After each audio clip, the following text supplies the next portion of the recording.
The Making of a Nation, a program in special English.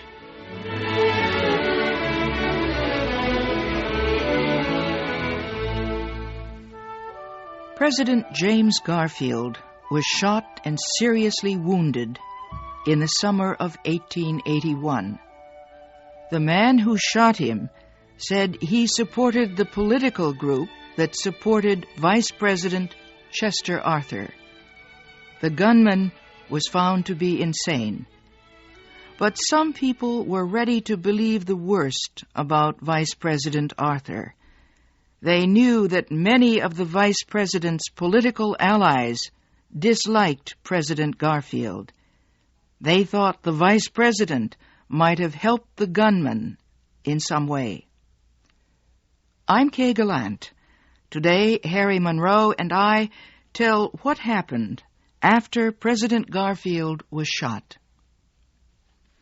For a time, it seemed the president might get better. But the bullet wound became infected. He died of the infection 2 months after he was shot. Vice President Arthur took the oath of office a few hours after the president's death. Chester Arthur had been a successful lawyer.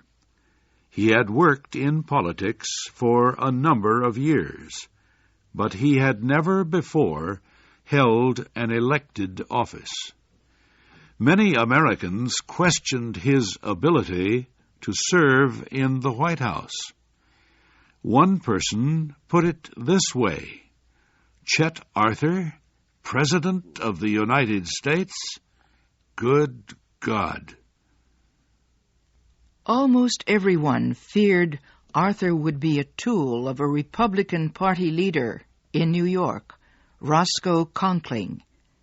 They were sure Conkling would be the real power in Arthur's administration. They were wrong. Chester Arthur surprised everyone. He broke all his ties with the Conkling political machine. He remained independent of any party group. Arthur asked Garfield's cabinet to resign. He chose new men for all but one department.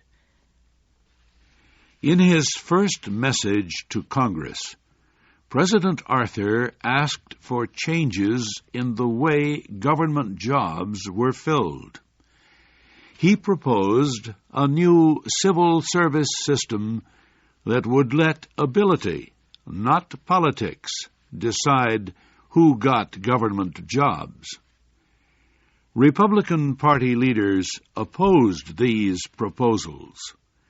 The civil service system would stop them from giving federal jobs to their supporters. It would destroy much of their power. These Republican leaders controlled Congress. They refused to act on the civil service proposals. Civil service reform, however, was an important issue. President Garfield had been assassinated by a man who believed he should have gotten a government job because of his politics. Also, new cases of dishonesty had been discovered in the post office department. The public began to demand laws to clean up the civil service. In 1882, a new Congress was elected. The new Congress was controlled by the Democratic Party. President Arthur again appealed for civil service reform. This time, he got results. The new Congress passed a civil service bill that required 10% of all federal jobs to be filled through competitive examinations. This 10% included half the officials in the post office department.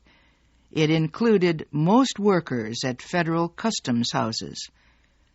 The bill also said it was illegal for politicians to ask government employees for campaign money, and it set up a civil service committee to enforce the new law. President Arthur also found himself faced with an unusual problem. The government was earning more money than it needed. Most of the money came from tariffs, taxes on imports. Each year, tariffs brought in $100 million more than the government needed. The import taxes had been set high to protect American industries from foreign competition. President Arthur wanted to reduce the tariffs. Congress wanted to keep them high. Industrial leaders wanted to keep them high, too. They did not want to compete with low-priced foreign products. Congress saw no problem with the extra money brought in by high tariffs. It found many ways to spend it.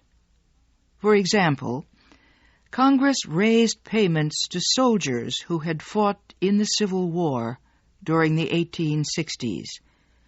It also approved money to build roads, bridges, and waterways throughout the country. Many of these things were not needed. They were approved for political purposes. They put government money into the home areas of powerful congressmen. In 1882, Congress passed the Rivers and Harbors Bill. The bill would cost almost $19 million. President Arthur vetoed the bill. He said it would waste too much money, but Congress passed the bill into law over his veto. Next, President Arthur urged Congress to form a committee to find a way to reduce tariffs. Congress formed the committee. The committee proposed that tariffs be reduced by 20%. But Congress did not consider the proposal when it began debating a new tariff bill. President Arthur was more successful in getting Congress to reduce the public debt. During his term, the debt was cut by more than $400 million. Chester Arthur's efforts for honest government and lower taxes won him much support among the people, but he could not win the support of his Republican Party. Arthur wanted to serve another 4 years in the White House. His name was put before the Republican nominating convention in 1884. The name of Senator James Blaine of Maine also was put before the convention. On the first ballot, Blaine received 334 votes. Arthur got only 278. 3 ballots later, Blaine won the presidential nomination. However, many Republicans refused to support Blaine. They accused him of being dishonest. They said he was controlled by powerful politicians. The Democratic Party chose New York Governor Grover Cleveland as its presidential candidate. Like Chester Arthur at the national level, Grover Cleveland was known for fighting dishonesty in government at the local level. He began as mayor of the city of Buffalo, New York. He cleaned up the city government and saved the taxpayers much money. Next, he was elected governor of New York State. There, too, he helped end dishonesty in government. Cleveland refused to give jobs to Democrats because of their political ties. Instead, he filled state jobs with men of ability. This early success helped him win the Democratic presidential nomination. The campaign of 1884 between Republican Blaine and Democrat Cleveland was one of the most bitter in American political history. A group of Republicans who opposed Blaine published letters to prove he was dishonest. Blaine had written the letters several years earlier during a shameful incident concerning the sale of railroad stock. Now he was forced to defend himself against those old charges. Blaine's supporters fought back by discovering a scandal in Cleveland's past. Grover Cleveland had never married, but more than 10 years earlier, he had been involved with a young woman. The woman gave birth to a boy. Cleveland was not sure the boy was his son, but he accepted responsibility for the child.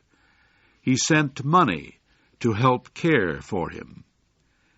A Republican newspaper published the story. Soon, Republican crowds were shouting a joke about it. "Ma, Ma, where's my pa? Gone to the White House. Ha, ha, ha." Both candidates campaigned hard. It was clear to everyone that the vote would be close. Election day was cold and rainy. Early results showed the two candidates with almost the same number of electoral votes. The winner would be the one who captured a majority of the popular votes in New York State. That candidate would then get all of New York's electoral votes. It was not until 3 days after the voting that election officials announced Cleveland had won. His victory set off wild celebrations among Democrats across the country. Grover Cleveland really was going to the White House.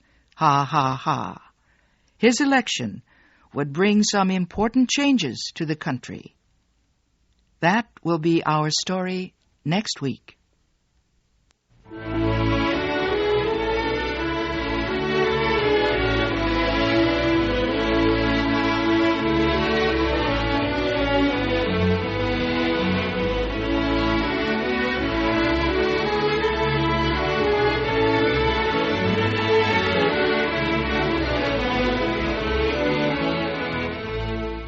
You have been listening to the special English program, The Making of a Nation. Your narrators were Kay Gallant and Harry Monroe.